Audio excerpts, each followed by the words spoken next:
Be ready? 5 seconds. Start. The Foreign Exchange Regulations Act 1947 is a temporary act due to expire on the 31st December 2007. It was being extended every 5 years in the expectation of better times instead of being placed on a permanent footing straightway.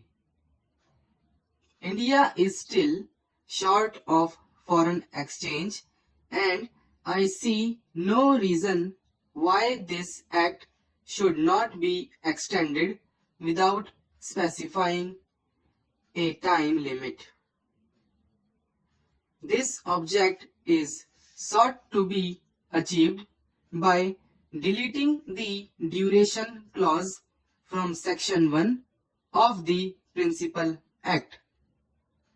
While this is the main purpose of the bill, I have taken this opportunity to improve the working of the Act by bringing about certain other amendments. One such amendment relates to the enforcement of foreign exchange offences. As in the Sea Customs Act, my idea in the present bill is to create an adjudicating machinery to deal with some of the major offences arising out of the Foreign Exchange Regulations Act. The machinery of adjudication is detailed in clauses 16 and 17 of the bill, which provide for a director of enforcement for initial adjudication and an appellate board to hear cases of appeals against the orders.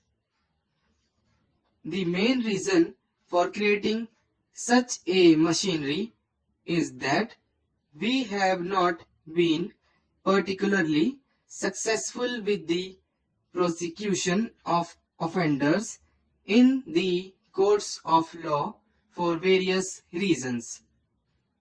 The chief hurdle in establishing a prima facie case in a court of law against the suspect is the want of missing links of documentary evidence and the difficulty in obtaining them from countries outside India. Invariably, the documents obtained from various sources furnish incomplete data, and further documents are required for establishing a prima facie case in a court.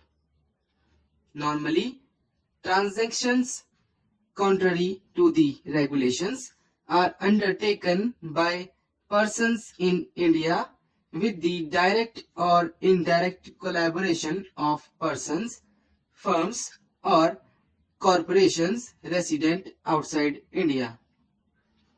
It has been found difficult to secure cooperation or assistance in procuring incriminating documents against the suspects from their foreign collaborators, and even when obtained, they are generally colored and not factual.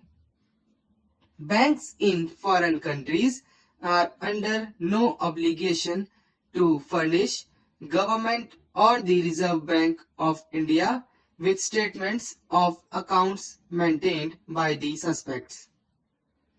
There is no provision in the Act empowering the Reserve Bank to direct any party contravening the regulations to repatriate the foreign exchange outside India.